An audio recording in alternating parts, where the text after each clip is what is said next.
नमस्कार दोस्तों, मैं आपका होस्ट अभिषेक राजपूत आपके लिए लेके आया हूँ ओनली HDFTR चैनल पर।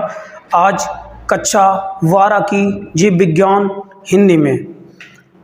इससे पहले कि हम कुछ आगे चलें, एक जरूर सूचना मैं सभी अपने छात्रों को देना चाहता हूँ कि कोई भी छात्र इस भ्रम में ना रहे कि यूपी बोर्ड का जो 30% पाठ्यक्रम जो हटाया गया था कोरोना काल में, वो हटा है। यानी कि कुल जो पाठ्यक्रम है वो 70% है। अब 70% ना हो करके पूरा का पूरा 100% पाठ्यक्रम हो चुका है। और अगर पाठ्यक्रम से संबंधित कोई भी सूचना आनी है तो वो 1-1.5 महीने में आ जाएगी। कुल मिलाकर के कहने का मतलब ये है कि सभी लोग प्रॉपर वे में अपनी तैयारी में लग जाएं यूपी बोर्ड की परीक्षा में, है ना। तो अभी से पढ़ाई चालू कर दें सुचारू रूप से। और जो भी लोग कोचिंग जा रहे हैं तो कोचिंग जाएं, और जो कोचिंग के अफोर्ड नहीं कर सकते हैं बिल्कुल फ्री में यहाँ पर पूरा का पूरा उनको सिलेबस दिया जाएगा। और पूरी कक्षा 12 की जो बायोलॉजी है वो पूरी की पूरी यहाँ पर टोटल हिंदी में मैं बताऊँगा, है ना। तो अब चलते हैं आज कक्षा 12 की इकाई फर्स्ट। तो इकाई फर्स्ट है जनन। इकाई जो पहली है वो जनन है, और इसमें पहला चैप्टर है जिसका नाम है जीवों में जनन। तो जीव आपको पता होगा जीव क्या है। यहाँ पर जीव का मतलब होता है जिसमें जान हो। क्या हो? जिसमें जान हो, उसे जीव कहते हैं सिंपल भाषा में, है ना। और जनन, जनन क्या होता है? तो जनन और प्रजनन किसे कहते हैं? उसमें कोई भी जंतु या पौधे, तो जंतु या पौधे इन सभी में जान होती है, यानी ये जीव में आते हैं। क्या आते? जीव में जंतु भी आते हैं और पौधे भी आते हैं, ठीक है। पौधों में भी जान होती है भाई, हैं। तो जंतु और पौधे अपने समान संतान उत्पन्न करने की जो क्रिया होती है उसे क्या कहते हैं? जनन कहते हैं। क्या कहते हैं? जनन कहते हैं। तो जनन क्या है कि जीवों या पौधों द्वारा अपनी आने वाली पीढ़ी को बनाए रखने के लिए जो क्रिया की जाती है, कौन सी क्रिया? अपने समान संतान उत्पन्न करने की जो क्रिया होती है, जो उन्हें जन्म से ही मिली होती है, हैं, तो वो क्रिया क्या कहलाती है? जनन कहलाती है। अच्छा, इस चैप्टर में दूसरा है कि जीवन अवधि क्या है या जीवन काल क्या है।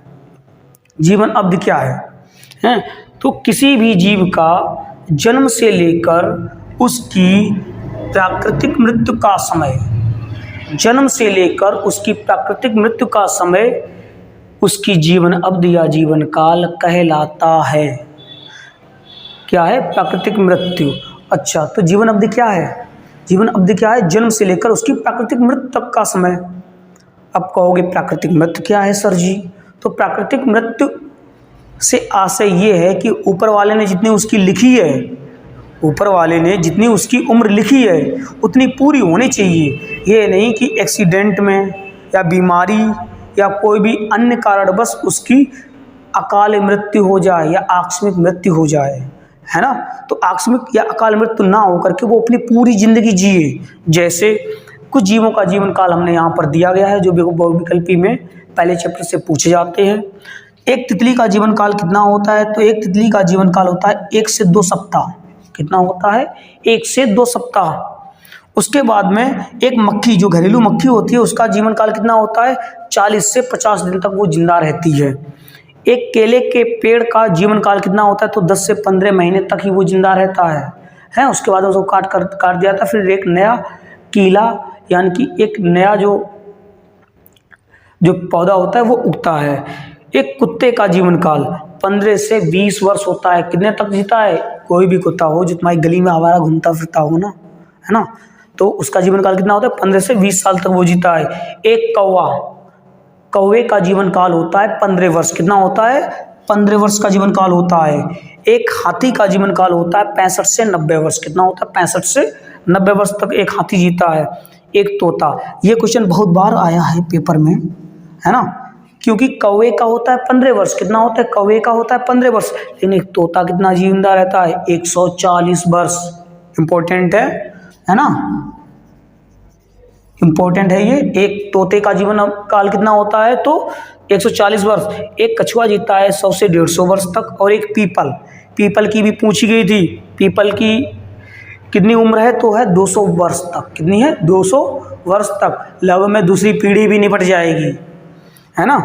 उसके बाद में सब इस पूरी दुनिया में अगर देखा जाए तो सबसे ज़्यादा जिंदगी किसकी है? ये है सिकोया वृक्ष। क्या है? सिकोया वृक्ष। ये कुल जिंदा रहता है 500 वर्ष तक। कितना जीवित रहता है? 500 वर्ष तक। तो ये क्या है? ये सभी जीवों का जीवन काल है। इनसे भी बहुविकल्पी क्वेश्चन आते हैं आपके, हैं। और इसके बाद में जीवन काल के बाद में सबसे मोस्ट क्वेश्चन होता है कि प्रजनन की जरूरत क्यों है? जनन या प्रजनन, तो प्रजनन क्यों जरूरी है? इसके लिए कुछ मैंने बिंदु दिए हैं, इनके आधार पर हम देखते हैं कि प्रजनन हमारा क्यों जरूरी है, जनन क्यों जरूरी है ना।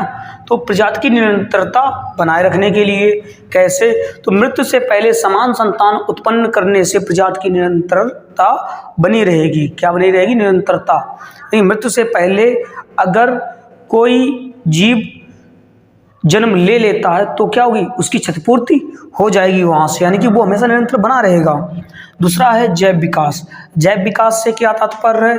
तो प्रजनन या कोशिका विभाजन। देखो, जनन किसमें होता है? लैंगिक में। अभी बताएंगे आगे चल करके, हैं। तो जनन या कोशिका विभाजन से उत्पन्न विशेषताएं जीवों को पर्यावरण में जीने लायक बनाती हैं।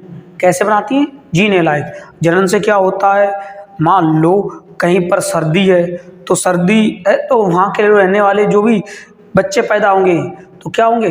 तो उस सर्दी में जीने लायक पहले से ढल चुके होंगे। अगर उनको अचानक उनका पर्यावरण बदल दिया जाए तो वे नहीं सह सकते हैं वो पर्यावरण।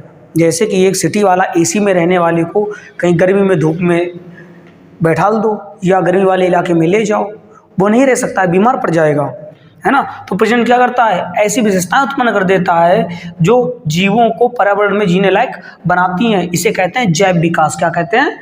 जैव विकास। पारिस्थितिकी संतुलन। पारिस्थितिकी संतुलन में जनन का क्या महत्व है?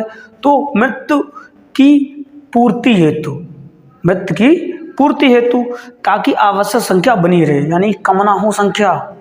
मान लो अगर मनुष्य मरते ही रहे अगर जन्म ना ले तो क्या होगा? एक दिन ऐसा आएगा कि इस दुनिया से मनुष्य का नामो निशान खत्म हो जाएगा। इसके बाद में चौथा बिंदु आता है खाद्य सुरक्षा।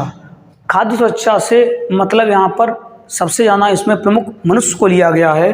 मनुष्य से संबंधित ऐसे है कि पशुओं और फसलों के प्रजनन से हम अपनी खाद्य सुरक्षा सुनिश्चित करते हैं, क्योंकि हम लोग देखो मनुष्य की संख्या लगातार बढ़ रही है ना।